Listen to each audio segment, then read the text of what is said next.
उस टाइम पे कहना तुसीं 2 साल पहला एक रूल तोड़िया सीगा जिहदा तुहानूं जिहड़ा कंपनसेशन है इस बार देना पएगा एंड वो फाइन वो कंपनसेशन बहुत वड्डा हुंदा है भी कई बच्चों ने होंगे ना वीज़ा रिफ्यूज़ हो गया चलो हौसला आ जाता वीज़ा रिफ्यूज़ है मैं दोबारा लावां या रिफंड लवां हुण ये बच्चा कहता मेरे को वीज़ा हैगा मैं जावां कि ना जावां उस टाइम पे कहना तुसीं 2 साल पहला एक रूल तोड़िया सीगा जिहदा तुहानूं जिहड़ा कंपनसेशन है इस बार देना पएगा एंड वो फाइन वो कंपनसेशन बहुत वड्डा हुंदा है चाहे वो नागरा कॉलेज टोरंटो की गल होवे या ये कॉलेज जिहड़ा इन क्वेश्चन आया 2 दिन पहला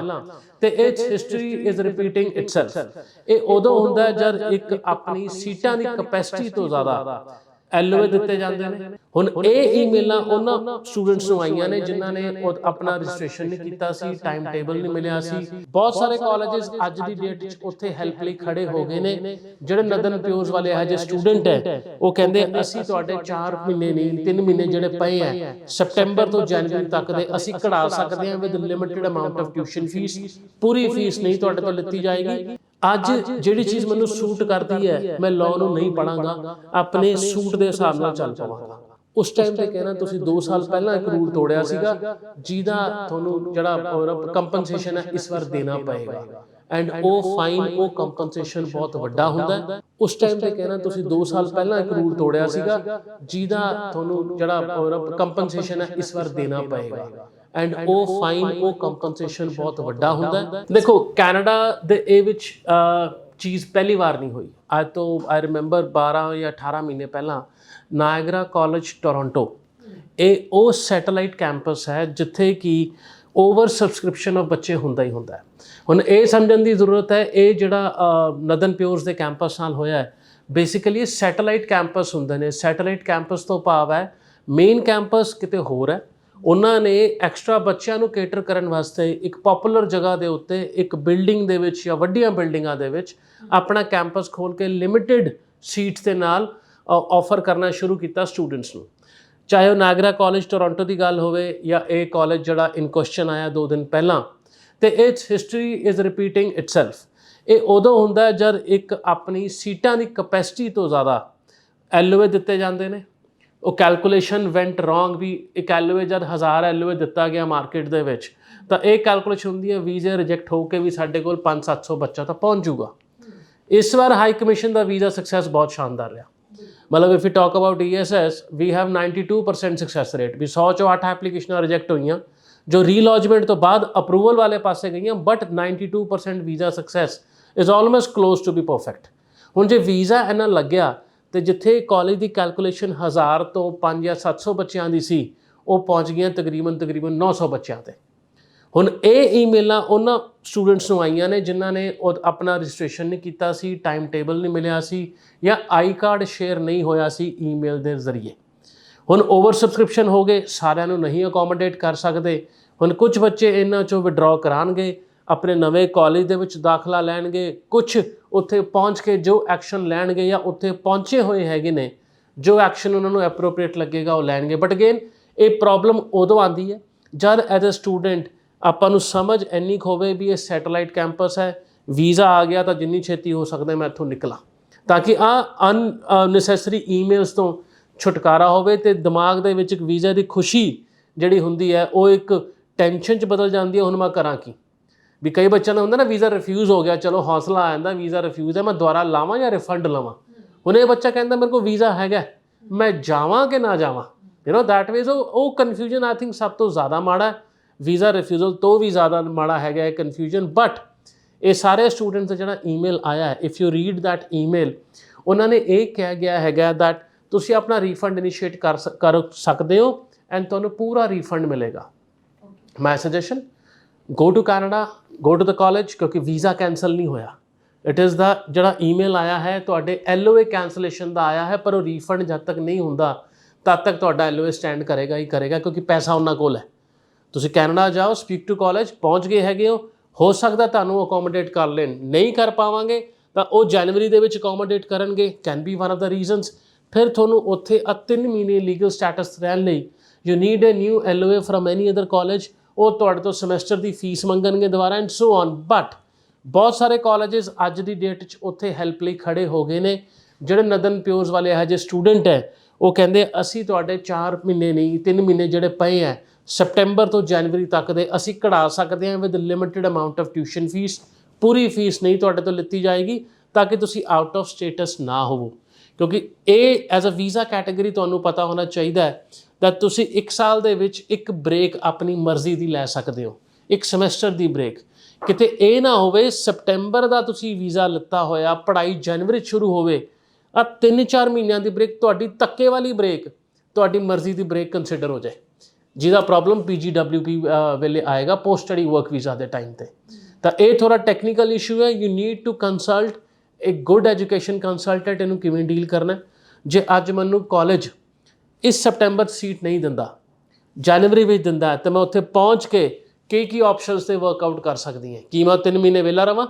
ਜਾਂ ਕਿਸੇ ਹੋਰ ਕਾਲਜ ਐਡਮਿਸ਼ਨ ਲੈ ਕੇ ਜਿਹੜਾ ਇਹ ਮਜਬੂਰੀ ਨੂੰ ਸਮਝਦਾ ਹੋਏਗਾ ਵੀ ਓਕੇ ਬੱਚਾ ਇੱਥੇ 8 ਲੱਖ ਰੁਪਇਆ ਭਰ ਕੇ ਆਇਆ ਹੈ, ਹੁਣ ਮੈਂ ਹੋਰ 8 ਲੱਖ ਰੁਪਏ ਨਹੀਂ ਲੈ ਸਕਦਾ ਜਾਂ ਲੈਣਾ ਚਾਹੁੰਦਾ, what is the best that you can do. ਇਹਦੇ ਲਈ ਤੁਹਾਨੂੰ ਇੱਕ ਚੰਗਾ ਐਜੂਕੇਸ਼ਨ ਕੰਸਲਟੈਂਟ ਸਲਾਹ ਦੇ ਸਕਦਾ ਹੈਗਾ। ਸਾਡੀ ਮਦਦ ਦੀ ਲੋੜ ਹੈ, ਸਾਡੇ ਕਾਲ ਸੈਂਟਰ ਨੰਬਰ ਤੇ ਕਾਲ ਕਰ ਸਕਦੇ ਹੋ any time for the options which R available with us. ਜੀ ਅੱਛਾ ਸਰ, ਤੁਸੀਂ ਕੀ ਐਡਵਾਈਸ ਕਰੋਗੇ ਕਿ ਹੁਣ ਬੱਚਾ ਜਿਹੜਾ ਤੁਸੀਂ ਕਿਹਾ ਕਿ ਉੱਥੇ ਪਹੁੰਚ ਜਾਓ, ਹਨਾ ਵੀਜ਼ਾ ਤਾਂ ਕਿਉਂਕਿ ਹੈਗਾ ਹੀ ਹੈਗਾ, ਹੁਣ ਜਿਹੜੇ ਤਾਂ ਚਲੋ ਠੀਕ ਹੈ ਆਲਰੇਡੀ ਪਹੁੰਚ ਚੁੱਕੇ, ਜਿਹੜੇ ਹਜੇ ਨਹੀਂ ਪਹੁੰਚੇ ਉਹ ਹੁਣ ਇੱਥੋਂ ਨਹੀਂ ਕਾਲਜ ਚੇਂਜ ਹੋ ਸਕਦਾ? ਮੈਮ ਸੌਰੀ ਵਿੱਚ ਕੱਟ ਰਿਹਾ ਕਿਉਂਕਿ ਇਹ ਕੁਐਸਚਨ ਨਾ ਬੜਾ ਹੀ ਬਹੁਤ ਵਾਰ ਬੱਚਾ ਪੁੱਛਦਾ ਐਜ਼ ਪਰ ਦਾ ਲਾਅ ਨਹੀਂ, ਐਜ਼ ਪਰ ਦਾ ਰਿਟਨ ਲਾਅ ਜਿਹੜਾ ਪੜ੍ਹੀਏ ਵੈਬਸਾਈਟ ਦੇ ਉੱਤੇ ਇਟ ਸੇਜ਼ ਨੋ। ਉਹ ਕਹਿੰਦੇ ਜਦ ਤੁਸੀਂ ਉੱਥੇ ਪਹੁੰਚਦੇ ਹੋ ਆਪਣਾ ਕਾਲਜ ਛੱਡ ਕੇ ਨਵਾਂ ਅਪਲਾਈ ਕਰਦੇ ਹੋ, DLI ਤੁਹਾਡਾ ਚੇਂਜ ਹੁੰਦਾ ਹੈ, ਬਹੁਤ ਸਾਰੇ ਸਿਚੁਏਸ਼ਨ ਦੇ ਵਿੱਚ ਤੁਹਾਡੇ ਤੋਂ ਨਵਾਂ ਵੀਜ਼ਾ ਅਪਲਾਈ ਕਰਾਇਆ ਜਾਂਦਾ ਹੈ। ਉਹ ਈਜ਼ੀ ਰਹੇਗਾ ਇਫ ਯੂ ਆਰ ਦੇਅਰ। ਤਾਂ I will not suggest go for a DLI change. I will suggest ਤੁਹਾਡਾ ਜਨਵਰੀ ਇਨਟੇਕ ਜੇ ਹੁੰਦਾ ਹੈ ਇਸੇ ਕਾਲਜ ਦੇ ਵਿੱਚ, go for that particular intake. 3 ਮਹੀਨੇ ਵਾਸਤੇ ਕਿਤੇ ਹੋਰ ਐਡਮਿਸ਼ਨ ਲੈ ਕੇ ਉਹ ਗੈਪ ਨੂੰ ਕਵਰ ਕਰੋ ਤਾਂ ਕਿ ਤੁਹਾਡਾ DLI ਚੇਂਜ, ਵੀਜ਼ਾ ਚੇਂਜ ਉਹ ਕੰਪਲਿਕੇਸ਼ਨ 'ਚ ਨਾ ਜਾਓ। ਸੀ law the beauty and the worst part ਪਤਾ ਕੀ ਹੈ, ਅੱਜ ਜਿਹੜੀ ਚੀਜ਼ ਮੈਨੂੰ ਸੂਟ ਕਰਦੀ ਹੈ ਮੈਂ ਲਾਅ ਨੂੰ ਨਹੀਂ ਪੜ੍ਹਾਂਗਾ, ਆਪਣੇ ਸੂਟ ਦੇ ਹਿਸਾਬ ਨਾਲ ਚੱਲ ਪਵਾਂਗਾ। ਕੱਲ 2 ਸਾਲ ਬਾਅਦ ਜਦ post study work visa apply ਕਰਨਾ ਹੈ ਜਾਂ PR ਅਪਲਾਈ ਕਰਨੀ ਹੈ ਉਸ ਤੋਂ 3 ਸਾਲ ਬਾਅਦ 2 ਸਾਲਾਂ ਬਾਅਦ, ਉਦੋਂ ਸਾਰੇ ਦੇ ਸਾਰੇ ਬੈਕਗਰਾਊਂਡ ਚੈੱਕ ਹੁੰਦੇ ਨੇ। ਪਹਿਲੇ ਦਿਨ ਤੁਹਾਡੇ ਨਾਲ ਕੀ ਹੋਇਆ ਸੀ, ਕਿਵੇਂ ਆਇਆ ਸੀ। ਉਹਨਾਂ ਨੇ ਅੱਜ ਇਹ ਨਹੀਂ ਕਹਿਣਾ ਤੁਹਾਡੀ ਅੱਜ ਰੂਲ ਤੋੜਦੇ ਪਏ ਹੋ ਜਾਂ ਅੱਜ ਰੂਲ ਤੁਸੀਂ ਸਾਂਭ ਲਿਆ, ਉਸ ਟਾਈਮ ਤੇ ਕਹਿਣਾ ਤੁਸੀਂ 2 ਸਾਲ ਪਹਿਲਾਂ ਇੱਕ ਰੂਲ ਤੋੜਿਆ ਸੀਗਾ ਜਿਹਦਾ ਤੁਹਾਨੂੰ ਜਿਹੜਾ ਕੰਪਨਸੇਸ਼ਨ ਹੈ ਇਸ ਵਾਰ ਦੇਣਾ ਪਏਗਾ। ਐਂਡ ਉਹ ਫਾਈਨ, ਉਹ ਕੰਪਨਸੇਸ਼ਨ ਬਹੁਤ ਵੱਡਾ ਹੁੰਦਾ ਕਿਉਂਕਿ it can cost PR, post study work visa and what not. ਤਾਂ ਆਪਣੇ ਆਪ ਨੂੰ ਲਾਅ ਨਾਲ ਐਜੂਕੇਟ ਕਰਕੇ ਜਾਓ। ਇੰਗਲਿਸ਼ ਦੀ ਇੱਕ ਪ੍ਰੋਵਰਬ ਹੈ ਬੜੀ famous, ignorance of law is no excuse. ਇਹ ਤੁਹਾਡੀ ਜ਼ਿੰਮੇਵਾਰੀ ਹੈ ਕਾਨੂੰਨ ਪੜ੍ਹ ਕੇ ਉਹਨੂੰ ਸਮਝ ਕੇ ਆਪਣੇ ਐਪਲੀਕੇਸ਼ਨ ਦੇ ਨਾਲ ਉਹਨੂੰ ਰਿਲੇਟ ਕਰਨਾ। ਨਹੀਂ ਸਮਝ ਆਉਂਦਾ, ਗੋ ਟੂ ਐਨ ਐਕਸਪਰਟ,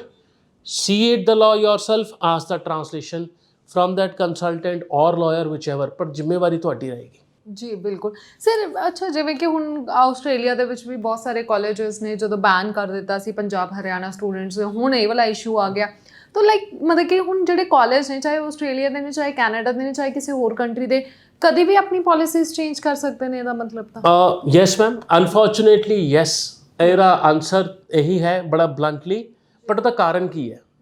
ਅੱਜ ਸਭ ਤੋਂ ਜ਼ਿਆਦਾ ਬੱਚਾ ਮਤਲਬ ਪਿਛਲੇ 4 ਸਾਲਾਂ 'ਚ ਕੰਪੇਅਰ ਕਰਾਂ ਔਰ ਰਾਦਰ 5 ਸਾਲਾਂ ਦੇ ਵਿੱਚ 2022 ਦੇ ਵਿੱਚ ਜਿੰਨਾ ਬੱਚਾ ਬਾਹਰ ਗਿਆ ਨਾ, ਪਿਛਲੇ 5 ਸਾਲਾਂ ਦਾ ਰਿਕਾਰਡ ਤੋੜਤੇ ਉਹਨੇ ਆਸਟ੍ਰੇਲੀਆ ਜਾਣ ਲਈ। ਮਤਲਬ ਐਡਾ ਬੱਚਿਆਂ ਦਾ ਵੋਲਿਊਮ ਪਲੱਸ ਵੀਜ਼ਾ ਗ੍ਰਾਂਟ ਇੰਨਾ ਜ਼ਿਆਦਾ ਰਿਹਾ। ਹੁਣ ਜਦੋਂ ਬੱਚਾ ਉੱਥੇ ਜਾਂਦਾ ਹੈ, ਉੱਥੇ ਜਿਸ ਤਰੀਕੇ ਨਾਲ ਐਕਸ਼ਨ ਕਰਦਾ ਹੈ, ਉਹਦਾ ਜਿਹੜਾ ਫਾਈਨ ਹੈ ਜਾਂ ਜੋ ਉਹਦਾ ਆਈ ਵੋਂਟ ਸੇ ਸਜ਼ਾ, ਬਟ ਜਿਹੜੀ ਪ੍ਰੋਬਲਮ ਹੈ ਉਹ ਇੱਥੋਂ ਵਾਲੇ ਬੱਚਿਆਂ ਵਾਸਤੇ ਹੀ ਸ਼ੁਰੂ ਹੁੰਦੀ ਹੈ ਜਿਹੜੇ ਇੱਥੋਂ ਅਪਲਾਈ ਕਰਦੇ ਨੇ ਜਾਂ ਪ੍ਰੋਸੈਸ ਦੇ ਵਿੱਚ ਹੁੰਦੇ ਨੇ। ਤਾਂ ਕਿਤੇ ਨਾ ਕਿਤੇ ਜੋ ਉੱਥੇ ਹੋ ਰਿਹਾ ਸਿੱਧਾ ਇੰਪੈਕਟ ਉਹਦਾ ਇੱਥੇ ਜਾਣ ਵਾਲੇ ਬੱਚਿਆਂ 'ਤੇ ਹੋਣਾ ਹੀ ਹੋਣਾ ਹੈ। ਪਲੱਸ ਵੋਲਿਊਮ, ਜਿਵੇਂ ਅੱਜ ਡਬਲ ਐਪਲੀਕੇਸ਼ਨ ਵੀ ਲੱਗਦਾ ਪਿਆ ਹੈ। ਤੁਹਾਡਾ ਇਨਫਰਾਸਟਰਕਚਰ ਉਹਨਾਂ ਦੇਸ਼ਾਂ ਦੇ ਵਿੱਚ ਉਹ ਬਣਿਆ ਹੀ 100 ਵਾਸਤੇ ਹੈ, ਇੱਥੇ 200 ਬੱਚੇ ਦਾ ਐਪਲੀਕੇਸ਼ਨ ਲੱਗਿਆ, 300 ਦਾ ਲੱਗਿਆ, ਅਤੇ ਇਨਫਰਾਸਟਰਕਚਰ ਦੇਖ ਕੇ ਉਹ ਕਿਤੇ ਨਾ ਕਿਤੇ ਇੱਥੋਂ ਹੀ ਮਨਾ ਕਰ ਦੇਣਗੇ। ਇੱਕ ਆਸਟ੍ਰੇਲੀਆ ਯੂਨੀਵਰਸਿਟੀ ਹੈ ਬੜੀ ਫੇਮਸ ਮੈਲਬਨ ਦੀ, ਉਹ ਯੂਨੀਵਰਸਿਟੀ ਵਾਲੇ ਦੇ ਵਰਡਸ ਪਤਾ ਕੀ ਸੀ? ਸਾਡੇ ਕੋਲ ਵੋਲਿਊਮ ਬਹੁਤ ਆ ਗਿਆ, ਅਸੀਂ ਕਿਵੇਂ ਕਰੀਏ ਉਹਨੂੰ, we can not say no to it, ਬਹੁਤ ਵਧੀਆ ਪ੍ਰੋਫਾਈਲ ਹੈ। ਤਾਂ ਅਸੀਂ ਉਹਨਾਂ ਨੂੰ ਯੂਨੀਵਰਸਿਟੀ ਨੇ ਇੰਟਰਵਿਊ ਦੇ ਵਿੱਚ ਫੇਲ ਕਰਨਾ ਸ਼ੁਰੂ ਕਰਤਾ। ਹੁਣ ਉਹਦਾ ਕੋਈ ਚੈਲੰਜ ਨਹੀਂ, ਉਹਦਾ ਕੋਈ ਕੁਐਸਚਨ ਨਹੀਂ, ਉਹਦਾ ਕੋਈ ਆਨਸਰ ਨਹੀਂ। ਤੁਸੀਂ ਇੱਕ ਜਵਾਬ ਦਿੱਤਾ, ਮੈਨੂੰ ਪਸੰਦ ਨਹੀਂ ਆਇਆ, that's it, you are gone. ਨਾ ਕੰਸਲਟੈਂਟ ਕੁਝ ਕਰ ਸਕਦਾ, ਨਾ ਬੱਚਾ ਕੁਝ ਕਰ ਸਕਦਾ ਹੈ, ਕਿਉਂਕਿ ਯੂਨੀਵਰਸਿਟੀ ਵਾਲਿਆਂ ਕੋਲ ਆਪਣੀ ਮਜਬੂਰੀਆਂ ਨੇ ਜਾਂ ਆਪਣੀ ਸਟ੍ਰੈਟਜੀ ਹੈ, ਕੁਝ ਵੀ ਕਹਿ ਲਓ।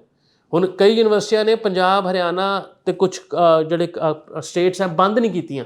ਬਟ GT ਥਰੂ ਵੀ ਨਹੀਂ ਕੀਤੀ, ਇੰਟਰਵਿਊ ਚੜਾਤੇ। ਹੁਣ ਜਦ ਇੰਟਰਵਿਊ ਚੜਾਤੇ, ਕਹਿਣ ਨੂੰ ਉਹਨਾਂ ਨੇ ਐਪਲੀਕੇਸ਼ਨਾਂ ਓਪਨ ਕੀਤੀਆਂ ਹੋਈਆਂ ਇਹਨਾਂ ਏਰੀਆ 'ਚੋਂ, ਬਟ ਪ੍ਰੈਕਟੀਕਲੀ ਲੈਂਦੇ ਨਹੀਂ ਪਏ, ਬਟ ਦੁਨੀਆ ਦੀ ਨਿਗਾਹ ਦੇ ਵਿੱਚ yes we are open to the whole India, ਸਾਨੂੰ ਕੋਈ ਕੰਸਰਨ ਨਹੀਂ ਹੈ,